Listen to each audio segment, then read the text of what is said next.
Good afternoon guys, my name is Joshua LIBAO at ang mga group ko po ay si Aldrin, Hernandez at Brian TEODORO. Ang topic namin is Love of Country. Love of Country. Ang pagmamahal sa bayan ay isang debosyon. Ito ay maaaring iba't ibang damdamin para sa mga bagay tulad ng wika ng sariling bayan.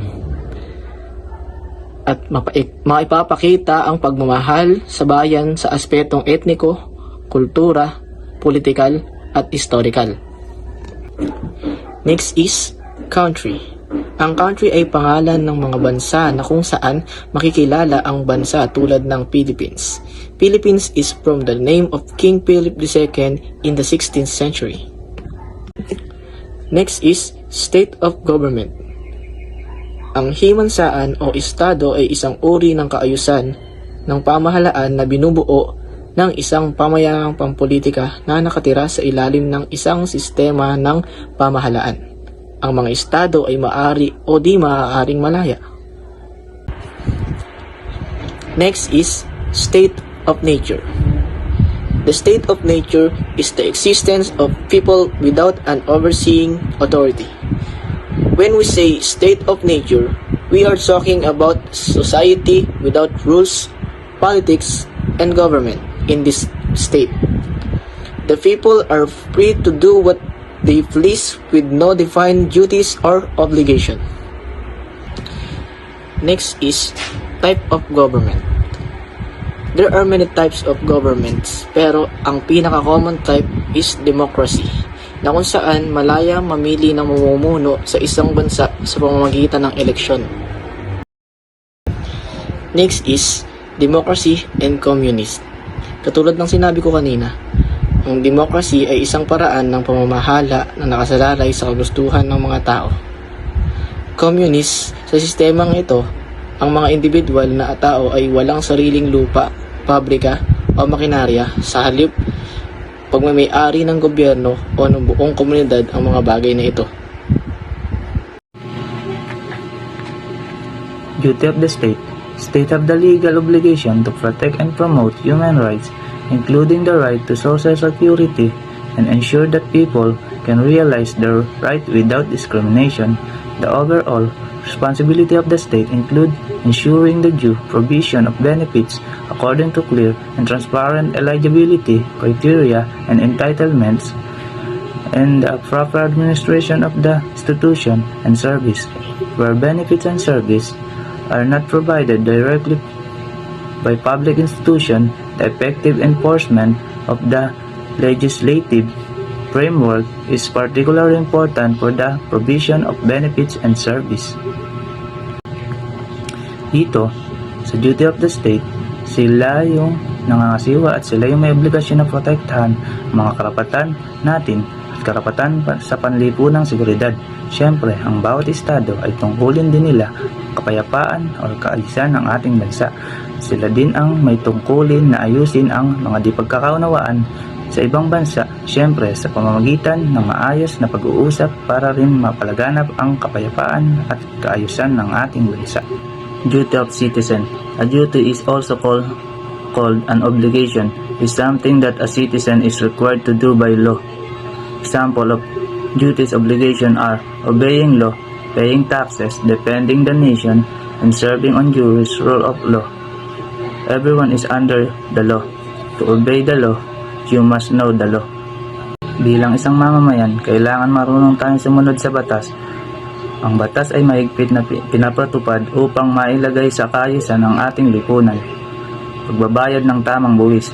Ang buwis ay binabayad ng isang mamamayan na mayroong hanap buhay at ari-arian sa gobyerno ng bansa. Ito ay nagiging pondo upang mapaunlad pa ang ating bansa. At bilang isang mamamayan, marami tayo na tungkulin na pwede natin gawin. Pagtulong sa mga nangangailangan, pangangalaga sa kalikasan, pagmamahal sa bayan, paggalang sa watawat at marami pang iba. Nasa atin rin naman kung ito ba ay susundin o babaliwalain. Nationalism. Nationalism comes from the Latin word natio, which means grouping of people of the same race higher than family but smaller than nation. This is also where the word nation originates, which means a group of individuals who have common characteristics due to their constant interaction with each other. Based on this, nationalism is considered an individual view as a member of a country or an individual desire to develop and strengthen a country. Ang nationalism ay isang pundasyon ng pagkakakilanlan at pag-unlad ng isang bansa sa pamamagitan ng pagpapahalaga at pagmamahal sa sariling bansa. Nagiging masigla ang kultura, ekonomiya at lipunan ng isang bansa. Ang nationalism din ay nagbibigay ng pagkakakilanlan at layunin sa mga mamamayan upang maging aktibo bahagi sa pag-unlad ng ating bansa. Kanya-kanya syndrome. Kanya-kanya syndrome, Filipinos have a selfish, self-serving attitude that generates a feeling of envy and competitiveness towards others, particularly one peers who seem to have gained some status or prestige. Towards them, the Filipinos demonstrate the so-called crab mentality, referring to the tendency of the crab in the basket to pull each other down, using the leveling instrument of chismis, intriga, and constructive criticism to bring others down. There seems to be a basic assumption that others' gain is one loss. Kanya-kanya syndrome. Sinasabi dito na ang Pilipino hindi ko nila lahat ay may ugali na makasarili o sarili lang ang inuuna at walang pakialam sa iba. Tinatawag din ito na ang crab mentality. Ano nga ba ang crab mentality? Crab mentality ay isang ugali ng tao na hilahin pababa ang mga tao sa kanilang paligid. Tinuturing nila itong mahusay kaysa sa kanila. Sa anumang aspeto, madalas na iniisip ng mga taong may crab mentality na kung hindi nila ito makukuha, hindi rin ito makukuha ng ibang tao. Para sa akin, kanya-kanya syndrome ay pangit na ugali ng isang tao. Subversion refers to the undermining or destabilizing of established institution, system, or authorities, often through covert or manipulative means. It involves effort to weaken or overthrow the existing order, usually with the intention of replacing it with a different ideology or structure. Rebellion, on the other hand, is an open and often organized resistance against authority, control, or tradition. It involves a group of individuals challenging and established or other through protest, disobedience, or in more extreme cases, armed conflict.